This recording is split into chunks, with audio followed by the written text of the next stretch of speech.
Bhagavate Vasudevaya.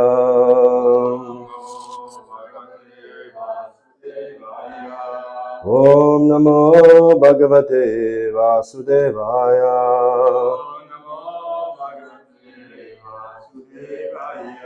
Om Namo Bhagavate Vasudevaya.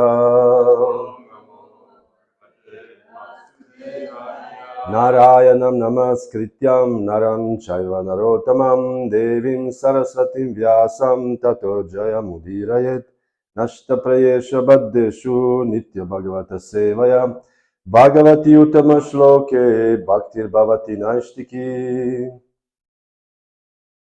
So this is the first in the first in the continuation of several days. We will be speaking of Srimad Bhagavatam. The topic is Hare Krishna, the technical difficulties. Braucht jemand eine Übersetzung? I will translate it. Oh.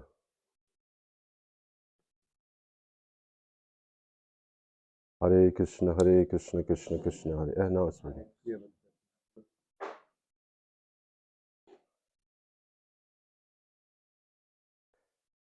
Hare Krishna, Krishna Krishna, Hare Hare. Hare Rama, Rama Rama, Hare Hare. So this is the first in the continuation of several days. We will be speaking on Srimad Bhagavatam. This is a Bhagavatam retreat. We are retreating ourselves, not from the world, but we are retreating our mind from the materialistic thoughts to think about Krishna. So Krishna is described in many various literature, and Srimad Bhagavatam is the prime book, prime, you can say, literature or prime scripture describing Krishna. The topic I chose for this year is the meditation on the transcendental form of the Lord.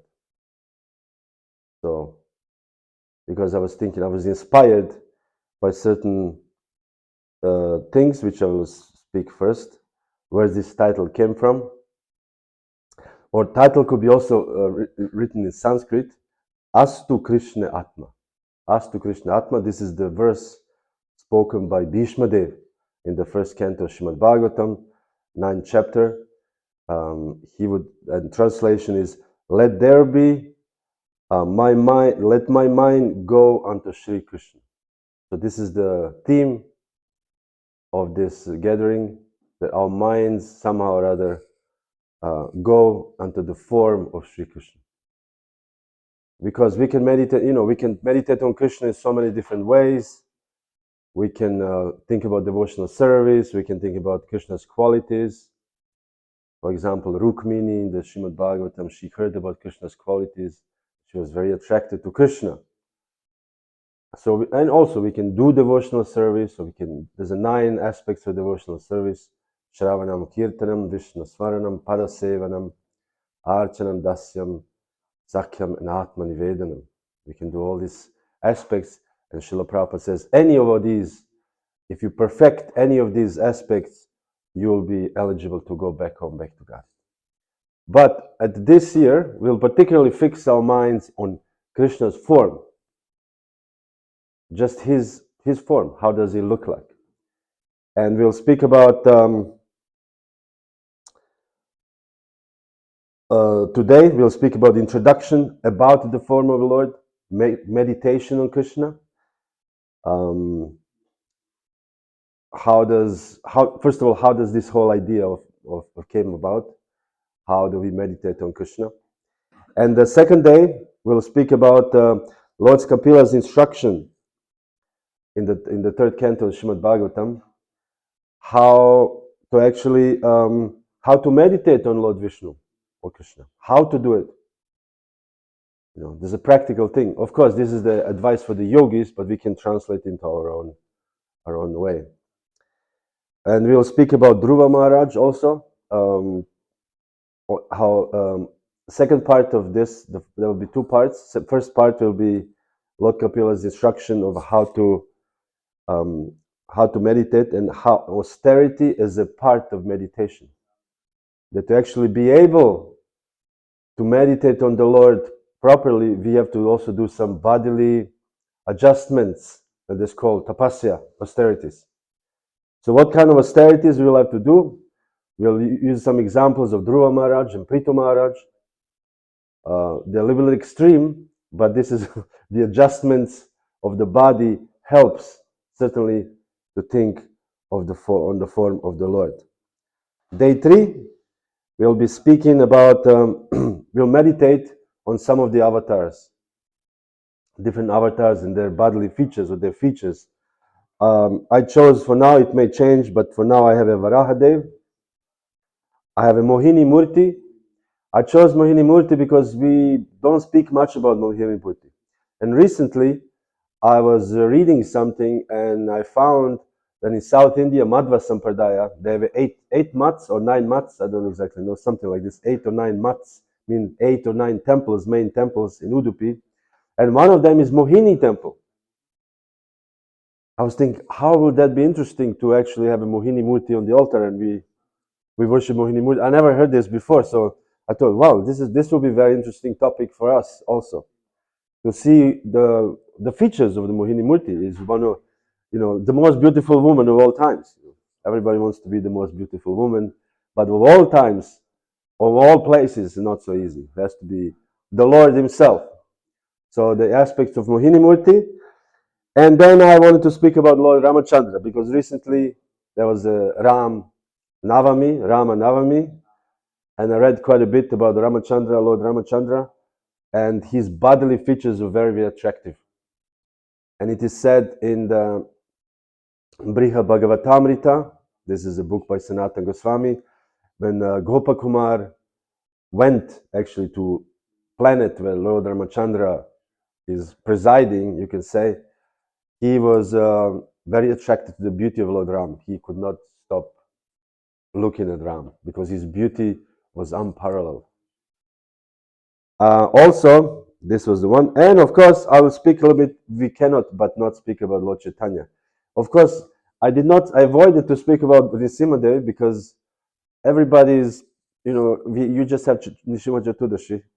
I can speak a little bit just to, Nrsimhadev doesn't feel excluded from the group, but don't get cursed by Nrsimhadev.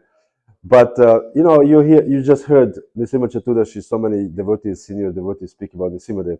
So I wanted to speak about these other avatars, which we don't speak much often, like Mohini Murti, Varahadev, Ramachandra also, and Chaitanya Mahaprabhu. Of course, Chaitanya Mahaprabhu, but about bodily features of Lord Chaitanya, about his form. Then this is the day 3. Day 4, we'll speak about a baby Krishna. Everybody loves baby Krishna. I don't know anybody who doesn't love baby Krishna, because baby Krishna is very, very amazing character, first of all, and his bodily features. I was attracted to once. I was in Gokula in Vrindavan. This is across the river on the other side, on the other side of Yamuna. This is where the first place where Vasudeva brought Krishna from Mathura. He carried him across the river. Of course, we know the whole story. And he placed him there. And this place where all these Arjuna trees are still there, apparently those places, and the mortar of Mother Yashoda, this was all these pastimes took place. And there was an altar. And I went there many years ago. And I remember there was many baby Krishna deities on the altar. There was a main deity and there was a small baby Krishna's brass baby Krishna's. They're like this. They're crawling on two knees, and one hand is on the ground and another hand he's holding a ladu. And there was maybe 7 or 8 different baby Krishnas. And I was looking at them, and each of them had different face. I don't want to say different face, different moods. One was angry, one was crying, one was humble, one was cute. I was thinking, wow, these are the actual features of Krishna, of the same baby, but different features of the Lord. And I thought we can speak about baby Krishna a little bit.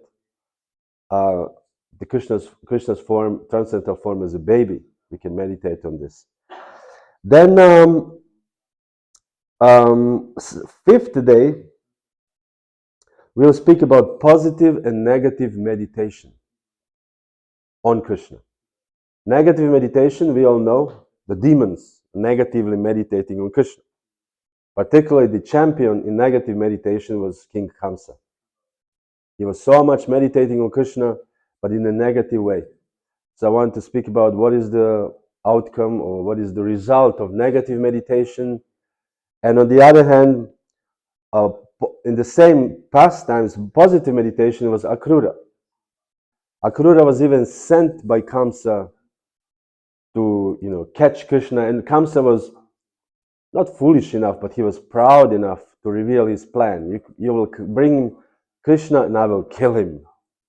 Imagine, you tell your relative, bring your relative and I will kill him here. And Akrura was thinking, great, I'll do it, because I know nothing is going to happen to Krishna. But completely different realization or completely different outcome had the Akrura, and therefore we have devotees in ISKCON named Akrura Das, because Akrura is a great devotee of Krishna.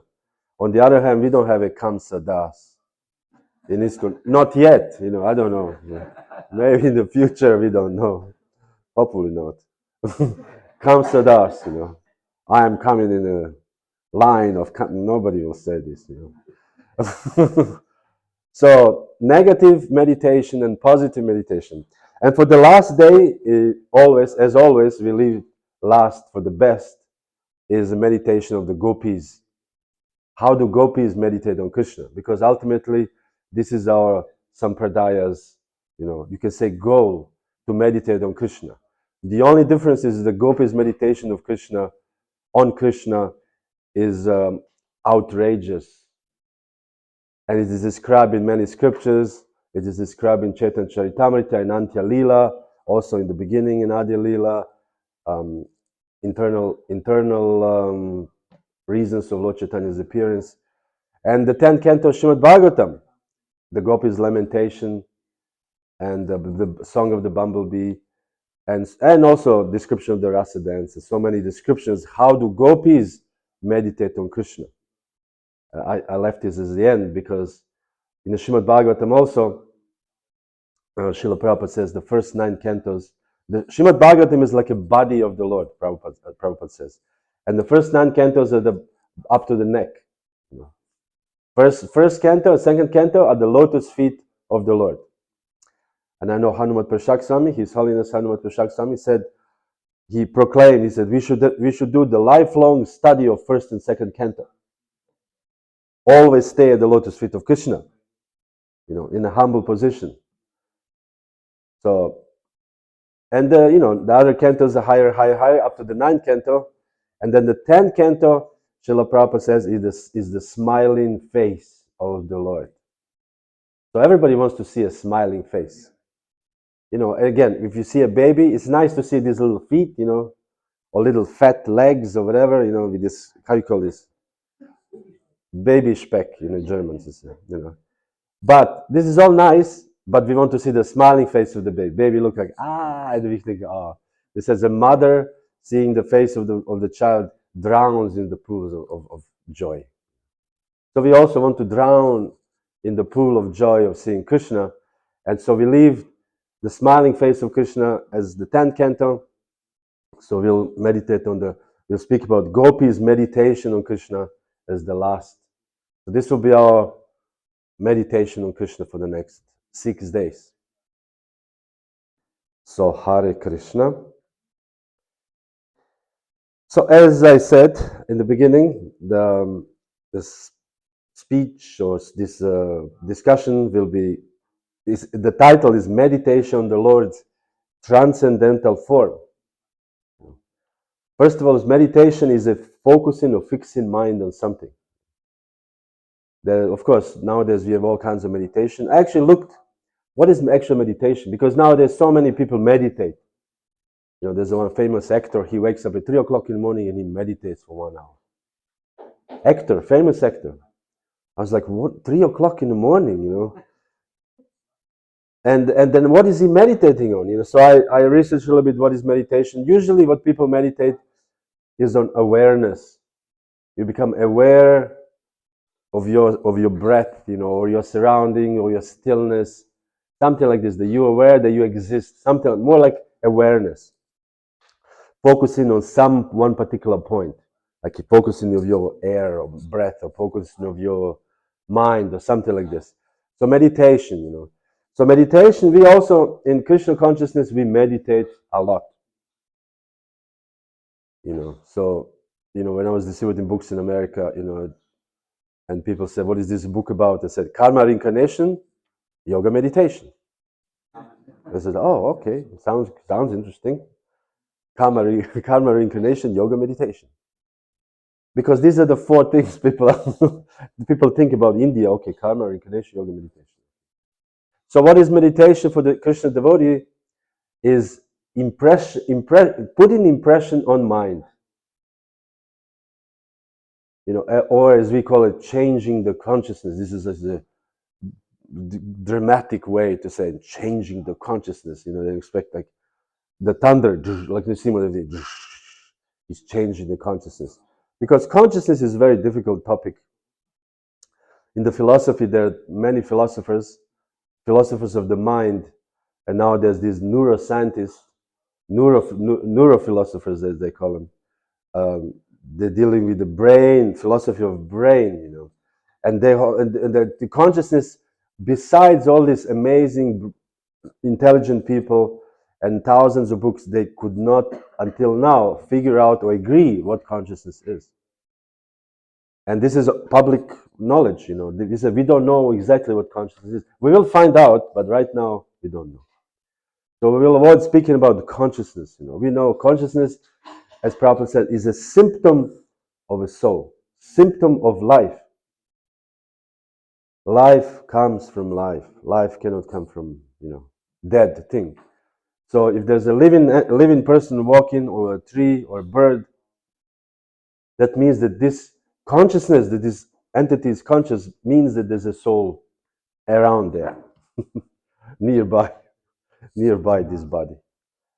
So this is a meditation. Our meditation, therefore I will not speak about consciousness, I will speak about meditation on the mind, impressions on the mind.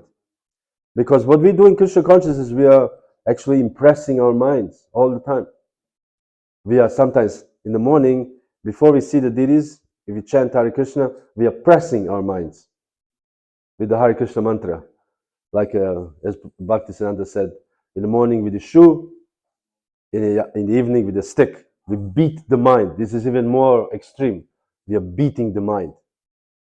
Imagine, says, "Oh, come to Krishna consciousness, join us. We'll beat your mind every day." I said, "Okay, I signed for it." But beating, what is this beating on the mind? Beating on his mind is forcefully pressing the mind to think of Krishna, forcefully. I said, "No, don't think of pancakes. No.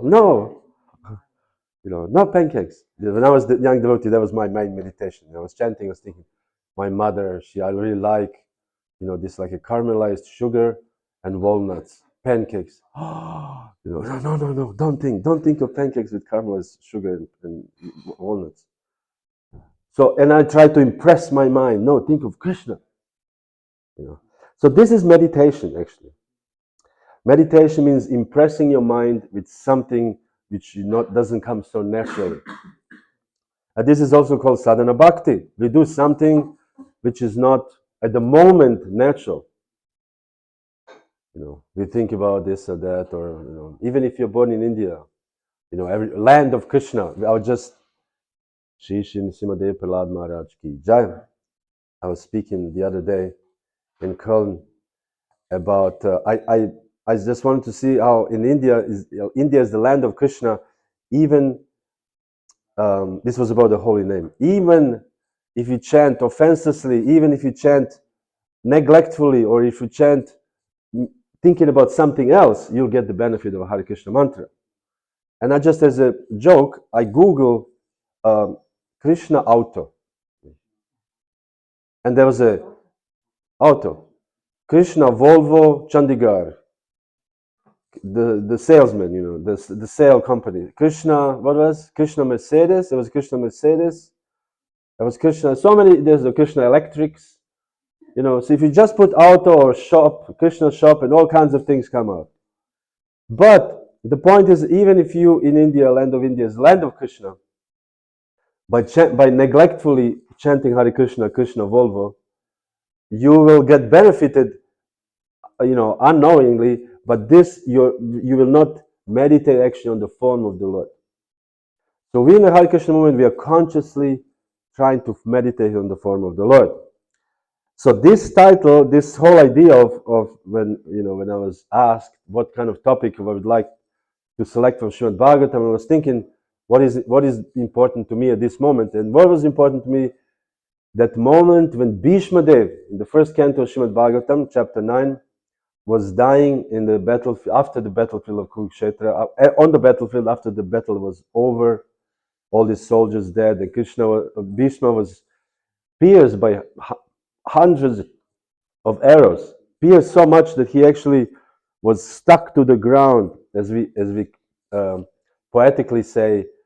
He was laying in the bed of arrows. You know, I don't think it was comfortable to lay in the bed of arrows, because he was not on the bed, he was the bed himself. I mean, he was pierced by these arrows and he was stuck to the ground, dying. So at that moment, Bhishma thought, first of all these great soldiers who survived the battlefield, Arjuna and Yudhishthira, they heard that Bhishma is dying, so they went to see Bhishma. And you know, it's a great event. The great devotee is dying. First of all, this is a very, very great event. When a great devotee dies, this is the greatest event. We have recently, you know, His Holiness Gopal Krishna Maharaj left this planet. This is a big event. Of course, devotees are sad, but it's a big event, because it's such a such a great devotee is going back to Krishna. So this is a huge event. And we see in the Srimad Bhagavatam, this event are recorded even in the Srimad Bhagavatam. Dhruva Maharaj going back to Godhead. It's a big event. So Bhishma Deva is leaving this planet, is dying. So Arjuna came, Yudhishthira came, all these different kings. They said, and by hearing this, the Munis, the sages, somehow or other, without assistance of any handies or any gadgets we have nowadays, they all came to see it. This is always amazing to me, how these sages, they know. You know, there's a different way of communication, much, much subtler, much more powerful than nowadays we have a communication. I just want to mention a few names. Parvata Muni, anybody knows? He is an associate of Narada Muni. They're two, they travel together, as you can say. You know, travel through the universe together. Parvata Muni and Narada Muni. Even the great sages, they're friends. This is my kumpel. We travel around. In the Chaitanya Charitamrita is described the pastime between Narada Muni and Parvata Muni and the hunter. So then Parvata Muni, Narada was also there because Parvata was there. Daumya, Vyasadeva was there. The literal incarnation of Krishna who wrote Srimad Bhagavatam and Mahabharata. He also wanted to see it. You know, this is nowadays we have AM, you know, Europameisterschaft, football, very soon beginning. And there will be thousands of people who will want to see it. Stadiums will probably be full, you know, 50,000, 100,000 people, 80,000 people.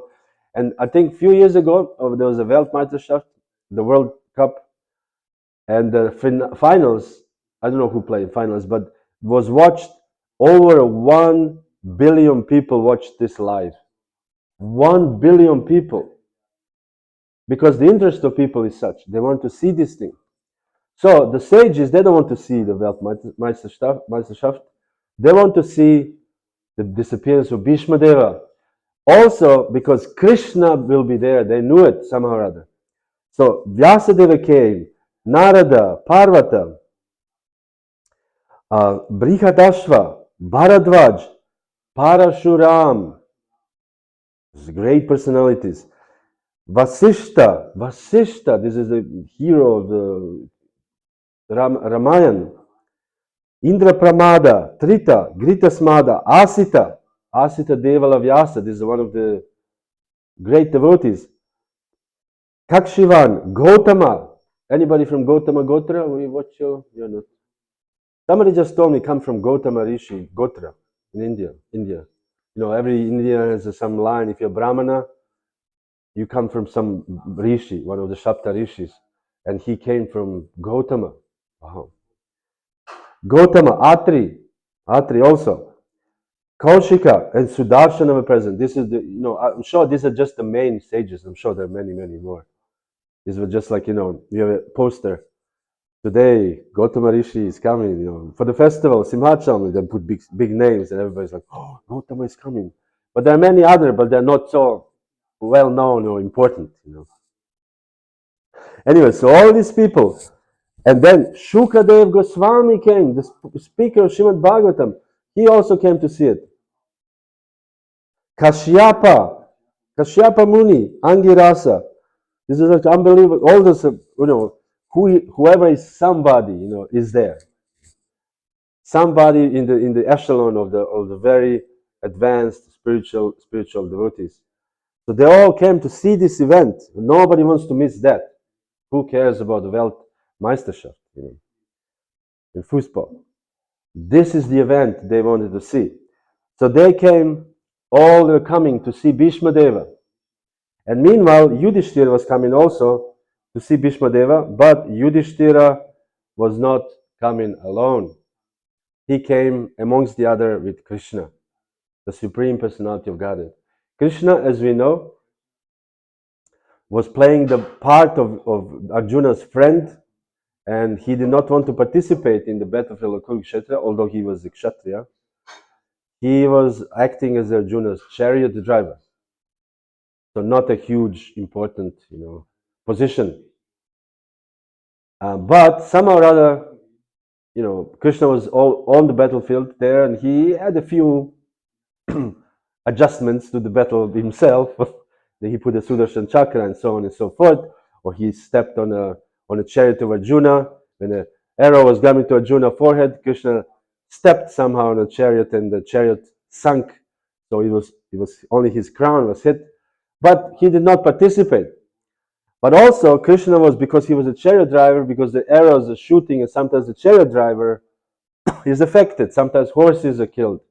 I was always wondering why poor horses. Poor horses. They don't want to battle. They do what they're told, and yet they sever their heads, or they kill their horses, or smash the chariots. What is chariots? Nothing. Also, chariots has nothing to do with anything. But anyways, this is the nature of the battle.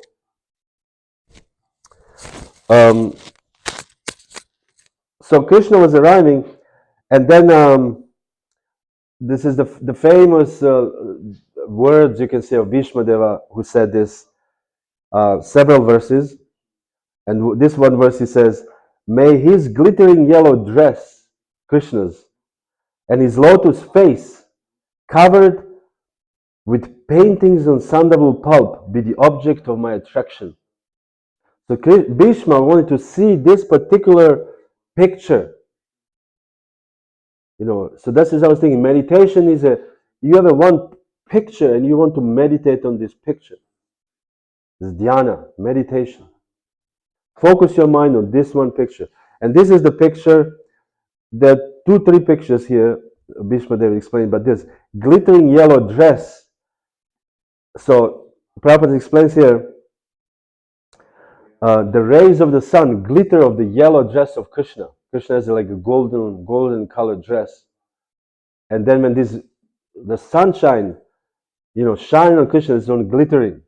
Sometimes in the evening when we do aratik, and then you offer a ghee lamp, and you put in front of the Lord, and the Lord glitters all his clothes. Sometimes it glitters.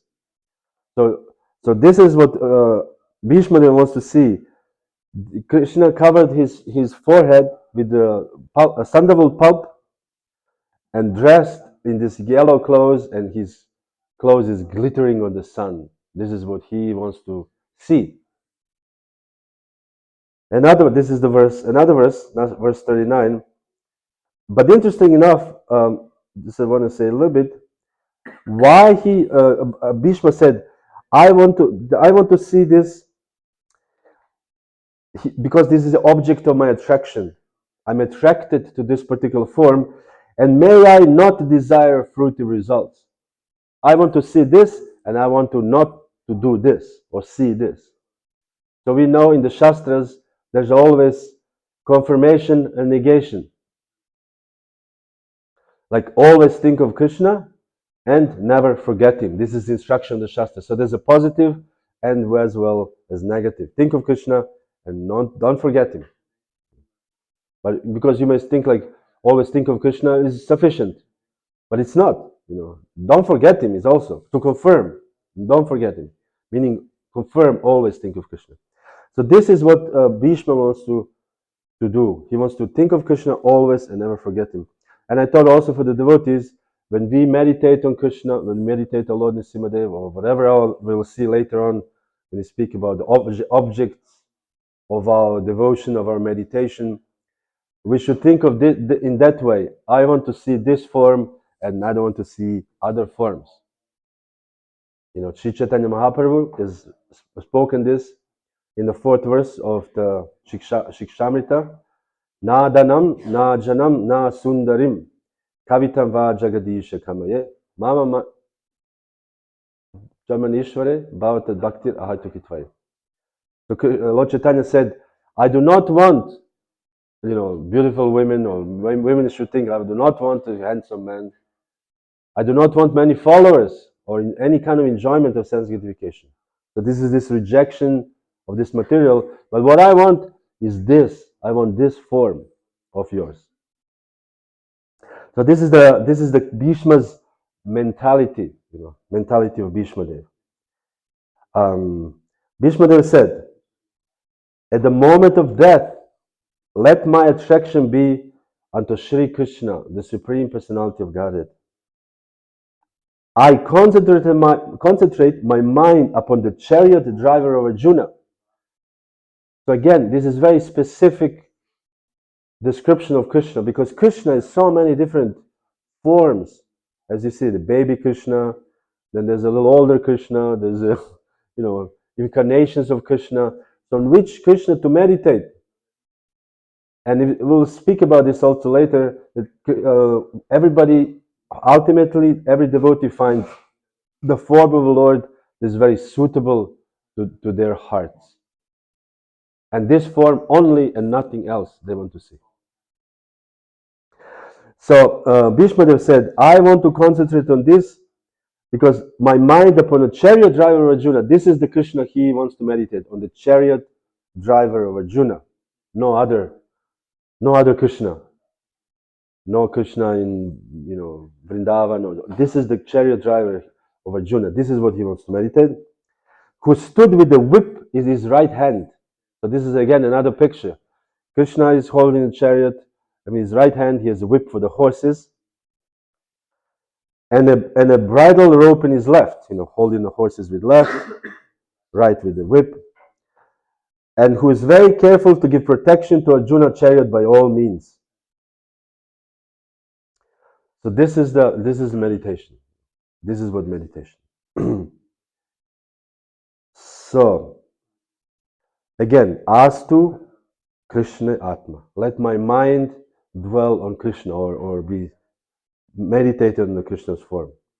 So another one is on the battlefield where Shri Krishna, his flowing hair of Lord turned ashen from the dust raised by the hoofs of the horses. So Krishna was, imagine this scene, he was holding the horses or, battling. In the right hand he was holding a whip, and because of his hair was loosened, because we know Krishna ties his hair, but battlefield, so many things happen. So his hair was loosened, his beautiful black hair, and his beautiful black hair is full of dust. The battlefield means lots of dust. because all these chariot drivers, all these arrows, all these big soldiers. And he said, and because of his labor, because Krishna was very hard, working hard, beads of sweat wetted his face. So Krishna was also sweaty. He said, all these decorations intensified by the wounds, by my sharp arrows, were enjoyed by him. Krishna enjoyed this. This is the picture of Krishna, who is this, holding this, and then all his body was wounded by arrows, also by Bhishma. And Bhishma and Krishna enjoyed this very much. Let my mind go unto this Krishna. So this is the Krishna Bhishma that wants to meditate on. I thought this could be the basis of this discussion of the next few days. How actually a great devotee is very particular, very specific on what kind of form of Krishna he wants to meditate. When he dies, he wants to see this Krishna. And we will see later on why. But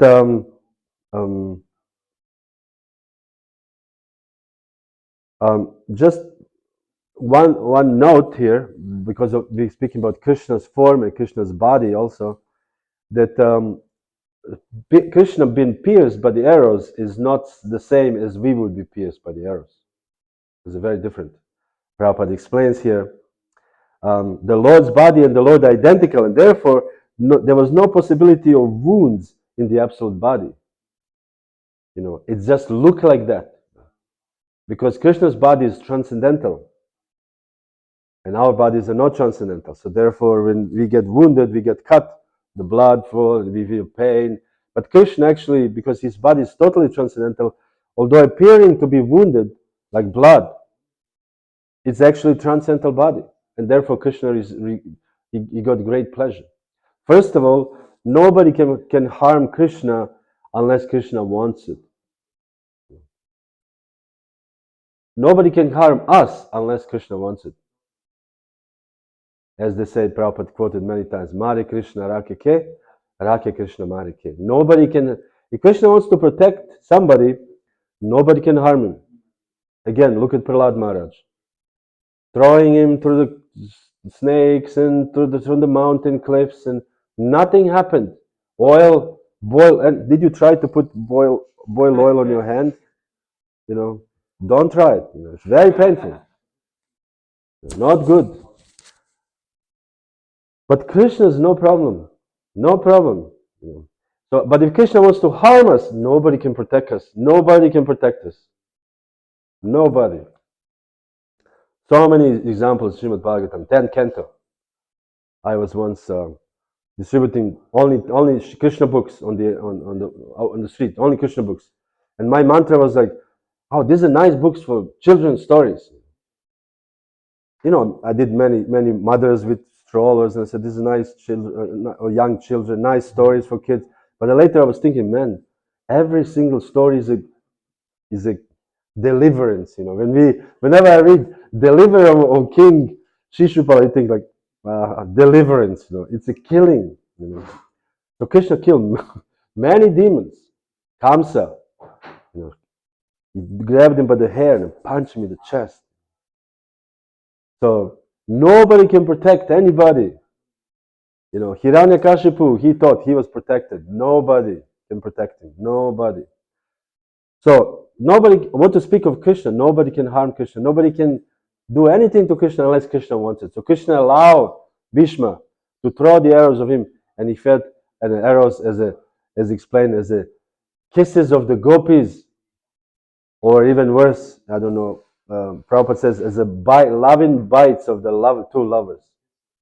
This is how Krishna felt to be piercing of the arrows of Bhishma there.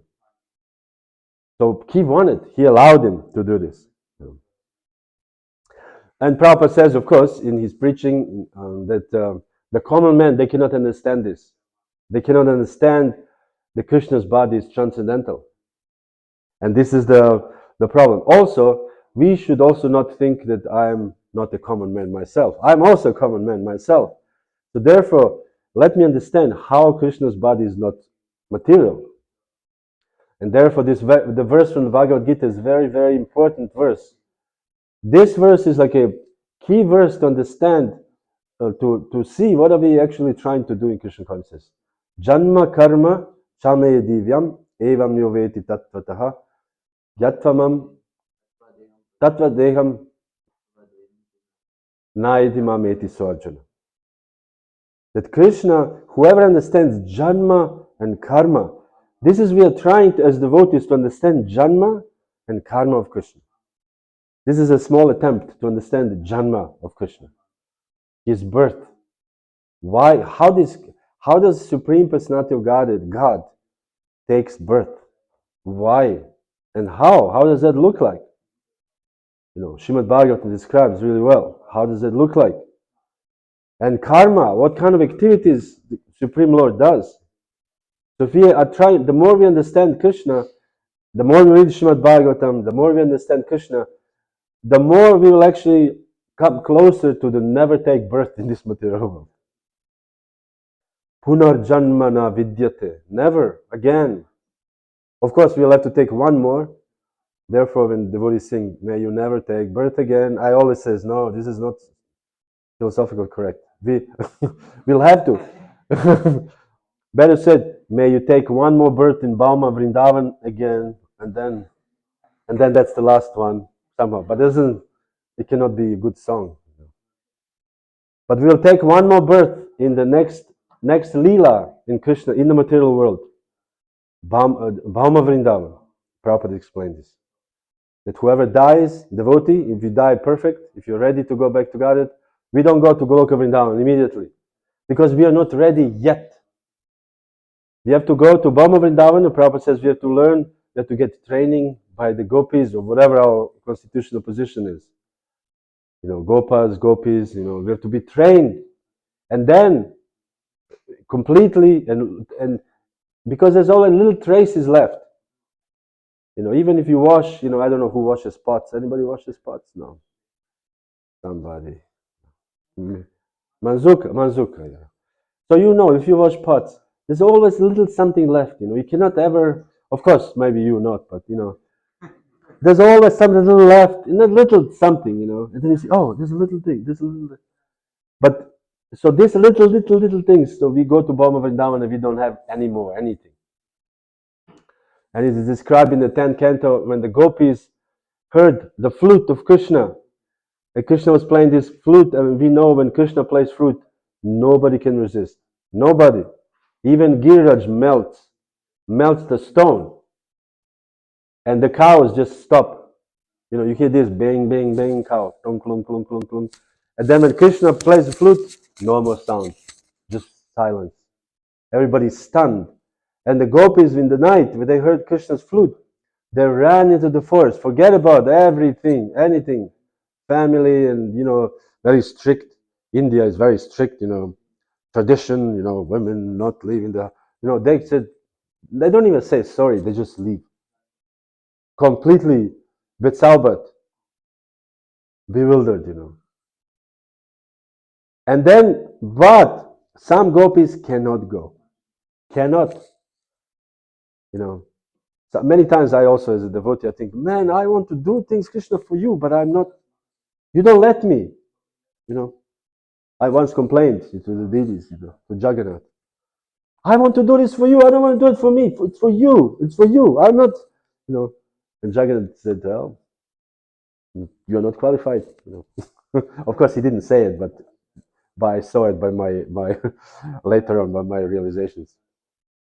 The point is that some gopis were not allowed to go, and the reason why gopis were not allowed to go is that they, by not allowing, they said their husbands did not allow them to go.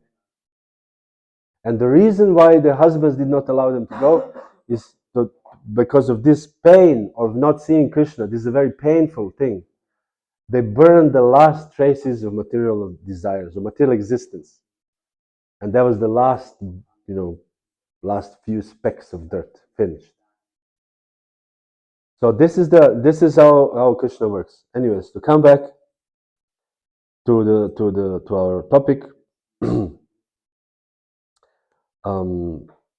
Prabhupada says the word Vibidyamana is significant because the Lord's skin is no different from the Lord. Angani yasya sakalendriya vritimanti pashanti panti kalayanti chiram jaganti.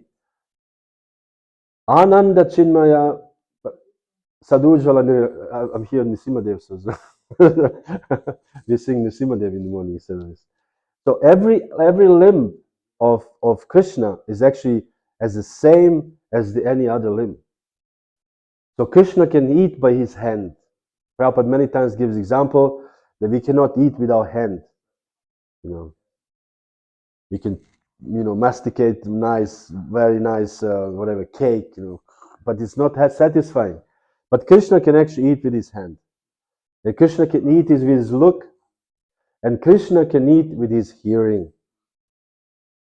This is amazing. You just said Krishna, as we see this story, when the Raghunandan Thakur was very young, he was 5 years old, and he went to the deity of Krishna, and his father told him, I cooked this, I don't have time to offer it. Please give it to Krishna, make sure he eats, and I'll come back, in half an hour. So the father came back, and there was no food left on the plate. And he asked the child, what happened to the food? Was it Krishna ate? 5 years old child. So what do you mean? You told me to give Krishna to eat, the Krishna ate. Why you? So father was like really reluctant. What's going on?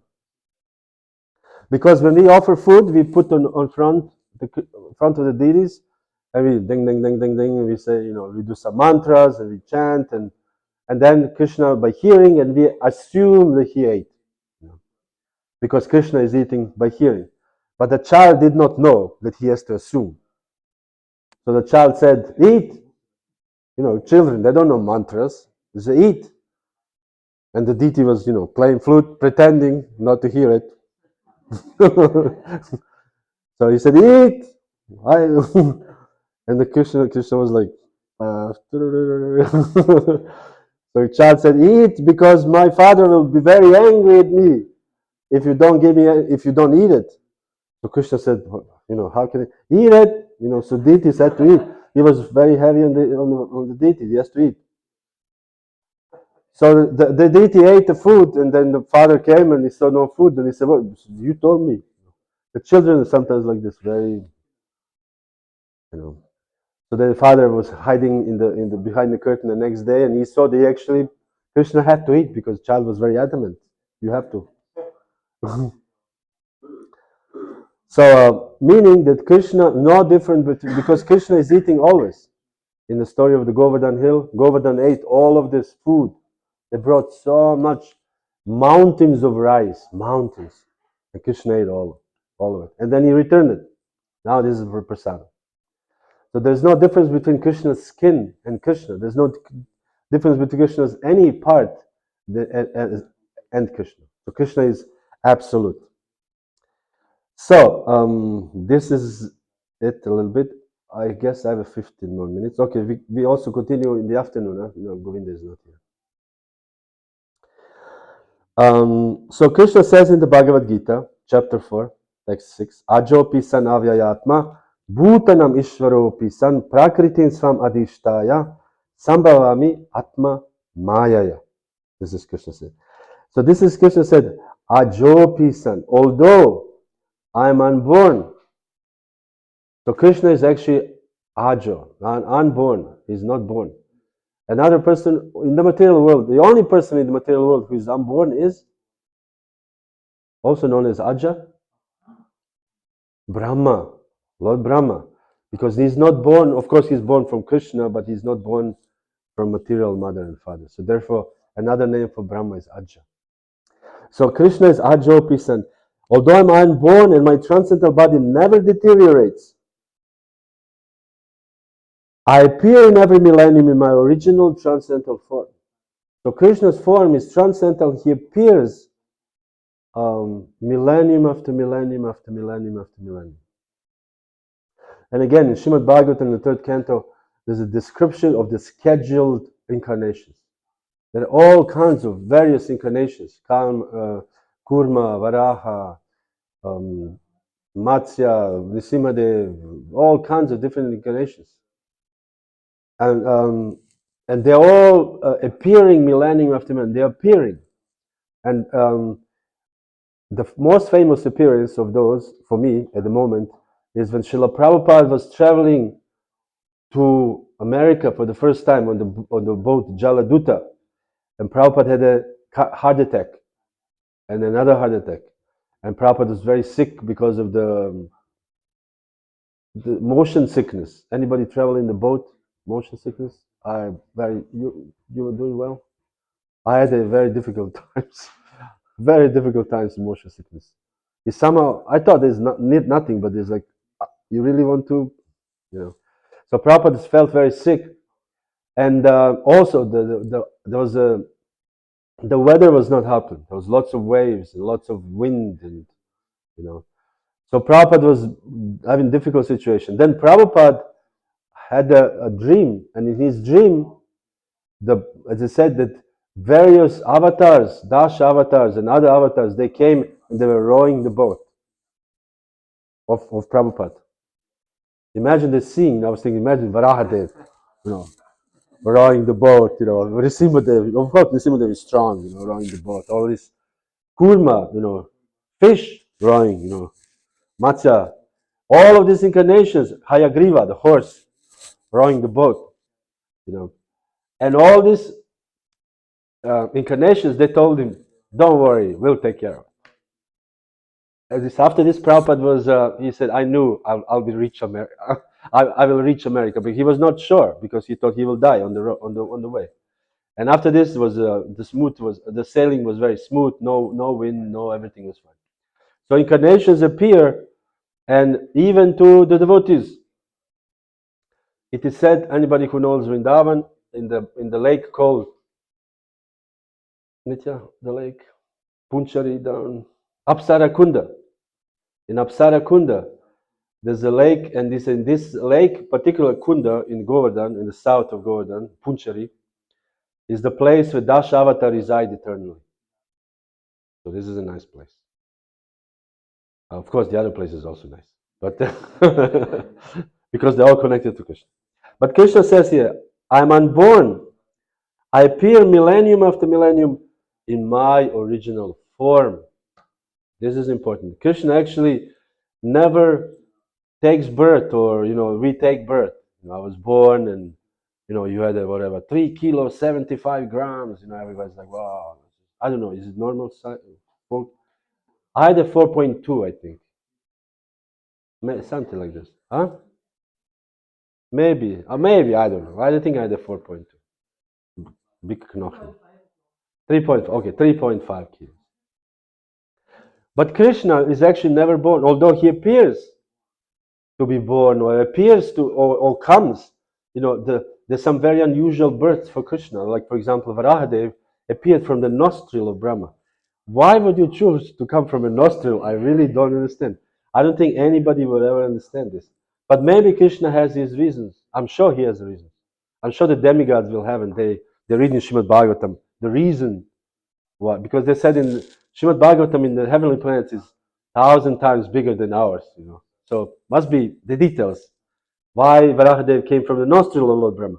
But he came from a nostril as big as a thumb. So Brahma was speaking. Imagine you speak to your friend. How's it going? And then from your nostril come a little boar.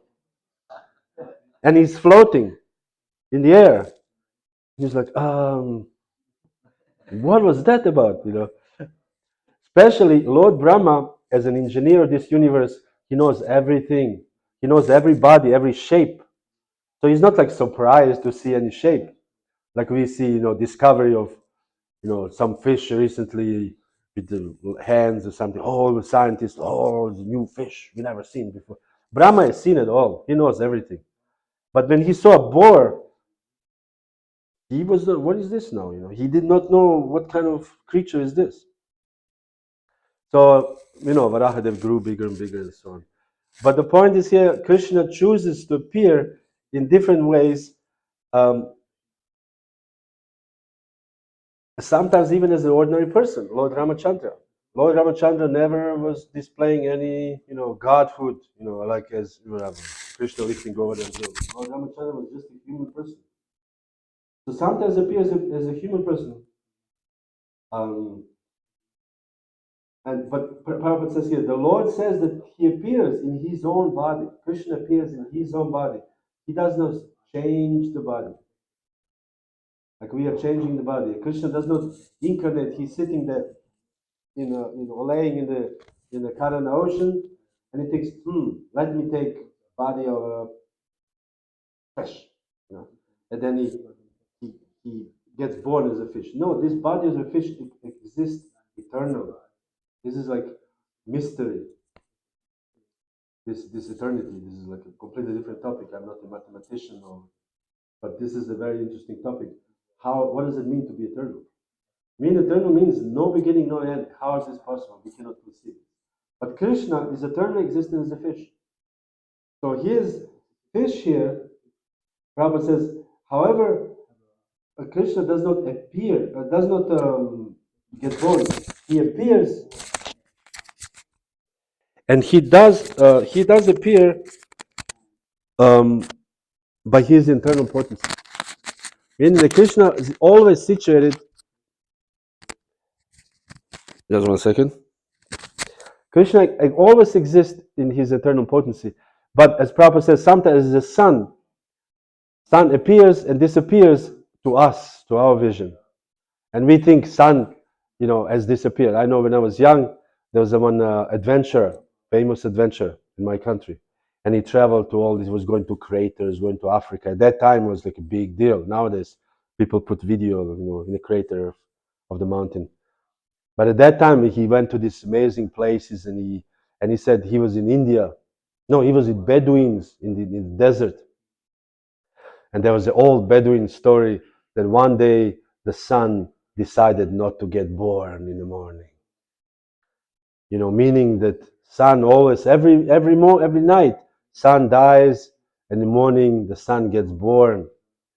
But this is not true. Sun is actually eternally present. If we just go with the airplane above the clouds, we see the sun, no problem. So, or whatever the different place where the sun is.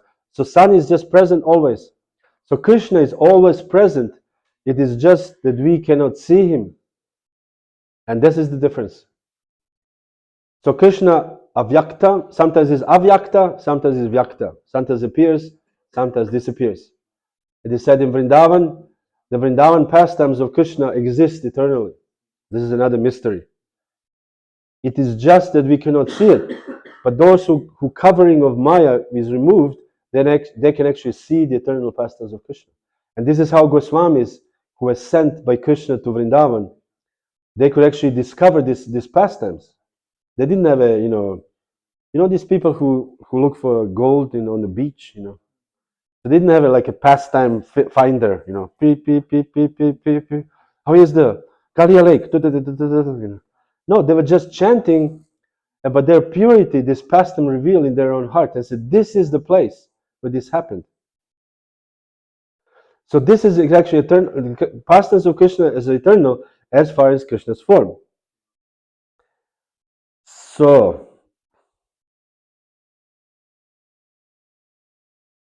let's see. Prabhupada also said that Krishna is never old.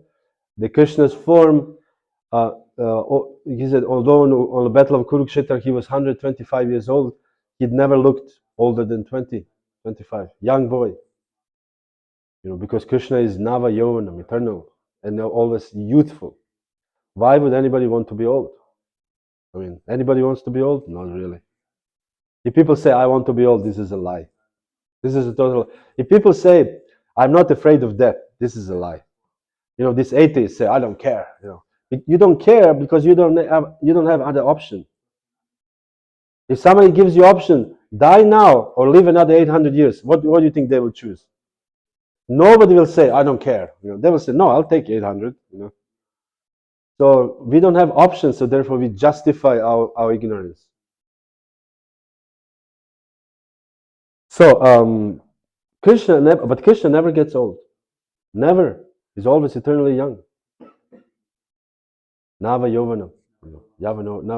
This is very nice. Although he is Purana. Chaitanya Mahaprabhu's Ado nit Shashvatoyam Puranam. He's eternal, he's the oldest person. He's the oldest person of all, Krishna. But he looks the youngest. He looks very young and fresh. This is wonderful. This is God. Okay, so this will be the appearance and disappearance. I can also speak a little bit about, another few minutes, about why meditating on the form of the Lord. Why should we meditate on the form of the Lord? So this is in third canto, 20th chapter, 26th verse. Explains how should one meditate on the Lord. Kapila Dev explains the meditation of the Lord. First of all, you meditate from the feet of the Lord, and so on, the knees, and so on, the neck of the Lord. This is interesting. You meditate on the neck of the Lord.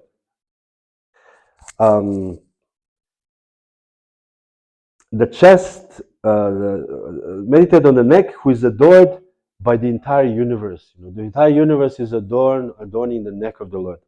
Anyways, so Prabhupada says in the purport, the Lord's transcendental form can either be meditated upon the mind or placed in a temple in the form of a statue and decorated in such a way that everybody can contemplate it.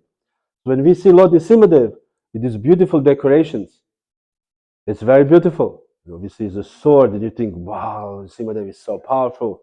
The gold, the crown is very beautiful, beautiful. So this is the deities in the temple. They serve to actually impress the pictures of Krishna on our minds. So Prabhupada says here, therefore, temple worship is meant for persons who are not advanced, so advanced that they can meditate upon the form of the Lord. So those of us who cannot meditate on the Lord 24 hours a day, fully, we come to the deities and we, at least 15 minutes a day or half an hour a day, we meditate on the form. At least we are looking at it, even if our minds is somewhere else. At least we are seeing the form of the Lord. So, so Prabhupada says, there is no difference, however, between constantly visiting the temple and directly seeing the transcendental form of the Lord. They are of equal value. So if we visit the Lord, if we stay here full time, 24 hours in front of the Lord and looking at Him, this is no difference as seeing the Lord Himself personally. It's such a wonderful thing, such a mercy of the deities. Therefore, we should come to the temple as far as possible, and indeed, we should actually live in the temple. To actually always think of the Lord, always see the Lord. Because morning Mangal Artik, how many times, at least my experience, you wake up, you sing, oh, I don't want to sing this song again. But then everybody else is singing it, so and there's no other lights to look at something else. This is another trick of everything is dark. Only light is on the Lord. So you have nowhere else to look, no other songs, no internet, So you just have to look there, and you just say, okay, I don't really want to look, but I'm looking at it. I'm forced to look. So this is our lazy mind is forced to actually meditate on the form of the Lord. So Prabhupada says here, to continue, the advantageous position of the yogi is he can sit anywhere in a solitary place and meditate upon the form of the Lord. So actually, while meditating consciously, we can see Krishna anywhere. Not only half an hour during the Aratik, but actually see Krishna all the time. Prabhupada said, a less advanced person, however, has to go to the temple. As long as he does not go to the temple, he is unable to see the form of the Lord. We go to see Darshan or the famous deities, come to Nrsimha Chaturdashi, and then you visit the deity and you, Nrsimhadev, beautiful forest outfit, wonderful. And then you go to your home and 8 months or 10 months, no form of the Lord. Maybe a little bit of internet here and there. But then you come again and say, wow. But actually, he said, the point is to actually constantly think of the form of the Lord. Because the personality of Godhead, who appears in the mind of a devotee by attentive devotion and meditation and by chanting the holy name of the Lord, releases the devotee from the bondage of fruitive activities at the time of his quitting the material body.